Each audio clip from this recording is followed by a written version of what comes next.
Witam, dzisiaj będzie o zimowym spaniu w elektryku. Właśnie jadę w fajne miejsce, ma tam być do minus 12 stopni, więc zapowiada się bardzo ciekawie. Niedługo mam zamiar jechać na północ Finlandii, zobaczyć zorzę polarną i chciałbym pierw przetestować w bardziej lokalnych warunkach, jak będzie mi się spało w tym samochodzie. To jest Tesla Model 3, rocznik 2026, Long Range RWD. Tak często mam wrażenie, że wiele osób, które mają auta spalinowe, nie zdaje sobie sprawy, jak elektryki rewelacyjnie nadają się na camping. Szczególnie te modele, które mają tryb campingowy i do tego vehicle to load. Ta Tesla ma tryb campingowy, ale niestety nie ma tej drugiej opcji. Dla tych, co nie wiedzą, co to jest, vehicle to load pozwala na podłączenie urządzeń domowych, które są zasilane przez normalne gniazdo 230V. Na przykład Kia i Hyundai mają taką możliwość i potrafią dostarczyć moc 3600W, czyli właściwie większość rzeczy z domu będzie działać. Nawet mógłbyś pralkę lub mikrofalówkę podłączyć. Kolejna zaleta to jest to, że nie trzeba instalować żadnego webasto do ogrzewania, a w lato mogę sobie sterować klimatyzacją jak chcę. Na campingach bez webasto nawet nie możesz mieć włączonego silnika na dłużej, a w elektryku w ogóle nie muszę się tym przejmować. Więc zaraz ktoś napisze, że jak w elektryku skończy się bateria, no to pewnie będzie laweta. No nie musi być laweta. Możesz zamówić mobilną stację ładowania. A w Tesli możesz to nawet zrobić przez aplikację, bardzo prosto. Parę kliknięć, podjeżdża wtedy van z ogromnym powerbankiem i Cię doładowuje. Na opartego możesz mieć nawet jakąś własną stację zasilającą, jak na przykład EcoFlow. No ile bateria starczy w tym samochodzie? Oczywiście dużo zależy od pojemności, od temperatury na zewnątrz. Za chwilę zobaczymy, jak to się sprawdzi w tych warunkach, więc zapraszam do oglądania. Teraz pokażę, co wziąłem ze sobą do spania.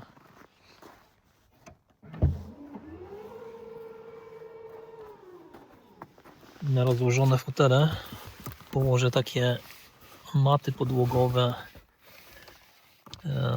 w technologii EVA. Jest bardzo dobry izolator ciepła. Później na to położę taką osłonę pod materac. Materac mam zwykły, taki na łóżko Zisk. Wolę spać na takim niż na dmuchanych materacach, mimo że dmuchane mają wielką zaletę w przypadku campingu, że możesz je łatwo złożyć i zajmują mało miejsca. I później na ten materac położę koc z wełny, to jest 100% wełna, też kolejny dobry izolator ciepła. No i oczywiście mam zasłony na okna. A miejsce, na które przyjechałem, to jest takie jezioro, które w lato jest super miejscem jako kąpielisko i na promenady dookoła tego jeziora.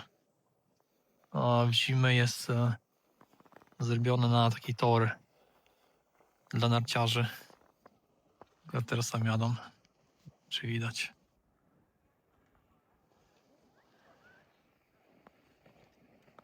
Jeszcze przejdę się dookoła tego jeziora i wejdę na taki szczyt i pokażę jeszcze więcej widoków. Jeszcze parę kilometrów mam na to wzgórze. Mam nadzieję, że nic mnie w tym lesie nie zje. Już widziałbym te przyjazne polskie komentarze w stylu naturalna selekcja. Każdy wie, że akurat w tym lesie są najgroźniejsze wilki o tej porze roku. I chupacabra skandynawska. Te bardziej przyjazne to by były, przynajmniej zginął robiąc to, co kocha. No nie bardzo. Już prawie na miejscu. Trochę zajęło. W śniegu wiele trudniej się idzie.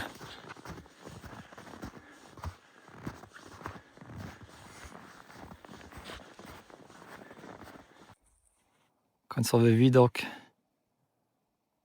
Jeśli ktoś lubi naturę, to jest naprawdę rewelacyjne miejsce na spędzanie wolnego czasu. W lato jest tutaj tak samo pięknie.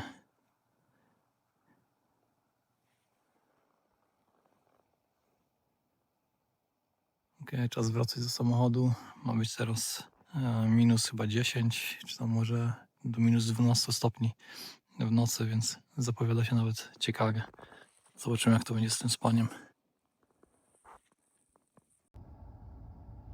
Okay, jest godzina 22:51. Teraz uruchomię tryb kampingu. Mam baterii 84%. Zobaczymy, ile energii zużyję. Nie wiem, myślę, że będę tutaj do może jakieś godziny 9.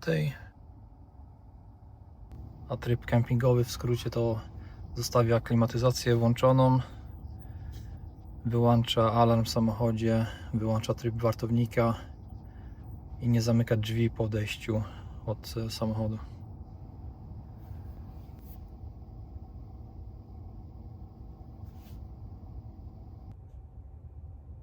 Możliwości multimedialnych jest dość sporo w tym samochodzie. Jest Netflix, YouTube, Twitch, Spotify, jest sporo gier.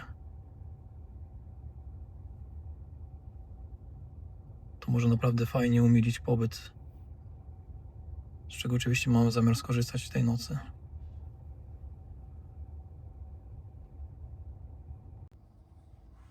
Przypomniała mi się jeszcze jedna rzecz z trybem kampingowym, że jeśli chce się zamknąć drzwi, to najlepiej zrobić to tutaj z tego panelu, a nie z aplikacji w telefonie, bo jak zamkniesz drzwi w aplikacji w telefonie, to nadal będzie można je otworzyć z zewnątrz. Ustawię temperaturę na 20 stopni. Jak będzie za gorąco w nocy, to ewentualnie zmienię.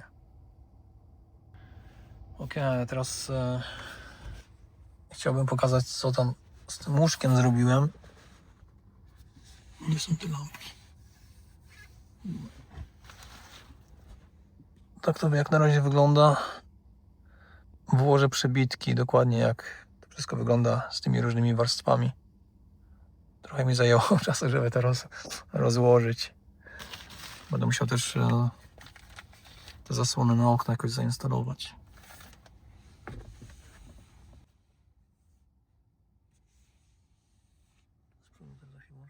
O, super. Wziąłem ze sobą termometr, który ustawię w kabinie, i jeszcze on ma sensor, który mogę postawić gdzieś na zewnątrz, tylko żebym nie zapomniał rano. I zobaczymy, czy temperatura będzie się zgadzać. Tutaj u mnie nadal pokazuje, że jest minus 12, no i według pogody. Teraz zobaczymy, co pokazuje co pokazuje telefon. Sztokholm, to nie Sztokholm. Garphyttan. Minus 12, czyli zgadza się.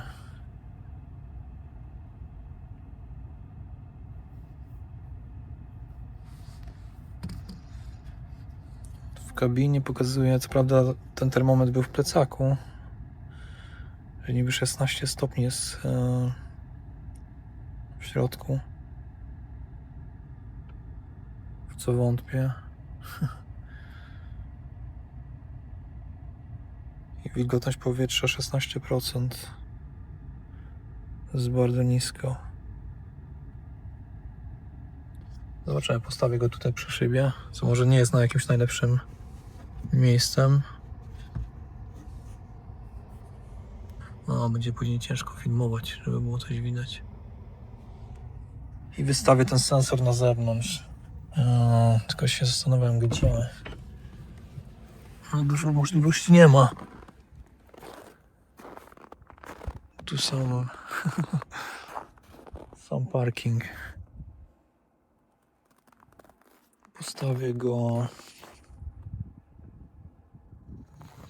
Postawię przy kole.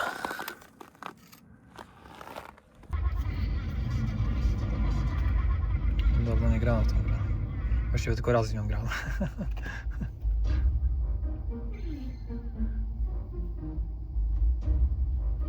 Tu można postawić? O, można.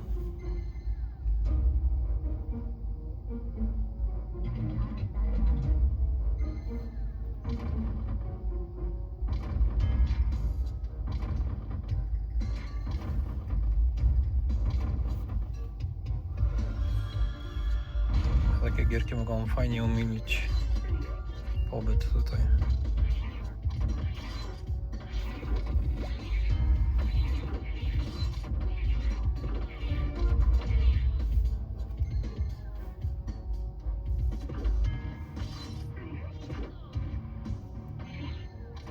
co do grania w gry, to wątpię, żeby to jakąś znaczną energię zużywało. To jest coś jak, nie wiem, tablet.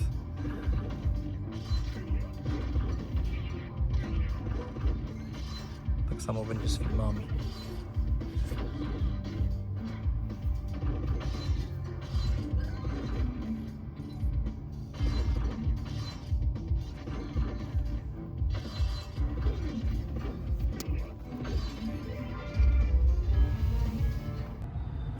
Ja już tu jestem prawie godzinę. Byłem 22:52, jak włączyłem tryb kampingu. Było 84% baterii, jest nadal 84% baterii. Co mnie trochę dziwi. Minus 12 stopni. Wiem mniej więcej, czego mam się spodziewać. Jak na razie zapowiada się bardzo dobrze.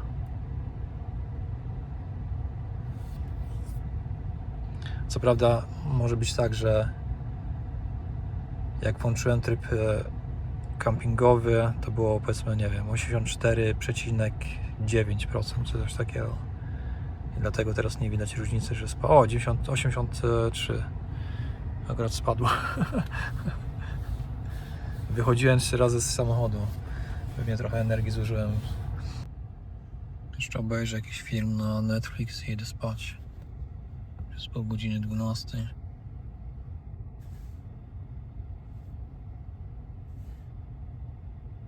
O, nowy stand-up jest Ricky Gervais. Bardzo fajny komik, jak ktoś lubi stand-up.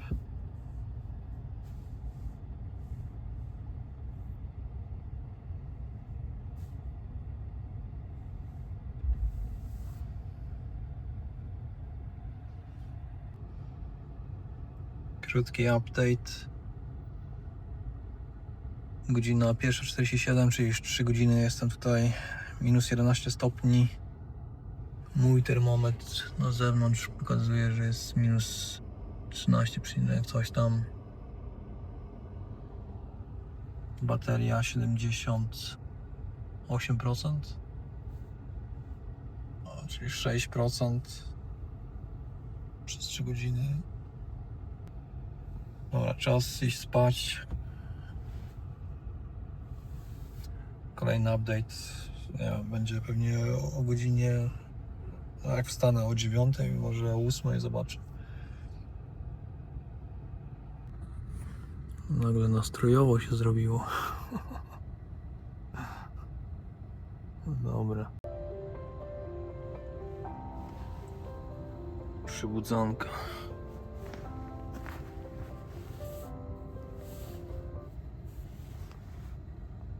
Godzina 8:41.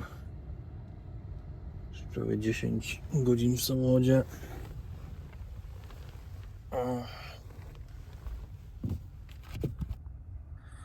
Zasłony zrobiły dobrą robotę.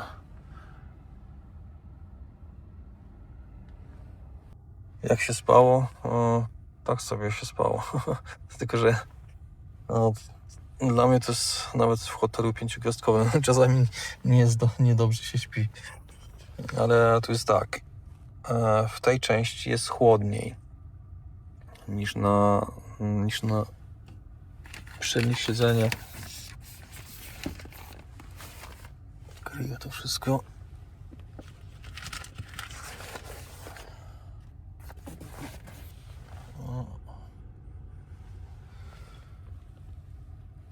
I problem jest, że tam na końcu samochodu tam czuć, że jest znacznie zimniej. Tak to niby spałem w zwykłej koszulce, getry miałem i skarpetki miałem. Co bym tam mógł zrobić, to włożyłbym jeszcze jeden koc, albo może najlepiej jakieś dwa koce z wełny. Znaczy nie było źle, znaczy zdecydowanie nie było źle. Tylko że, ale zaraz nawet sobie pomyślałem, przecież mogłem temperaturę trochę zwiększyć, nawet o 1 stopień. Ale kupek za nie.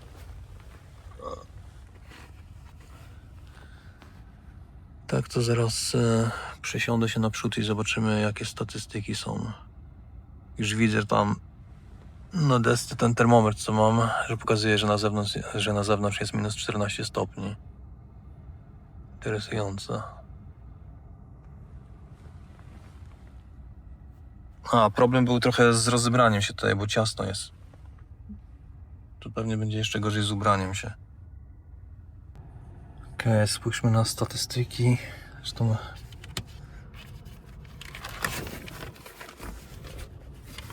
tutaj też odsłonię.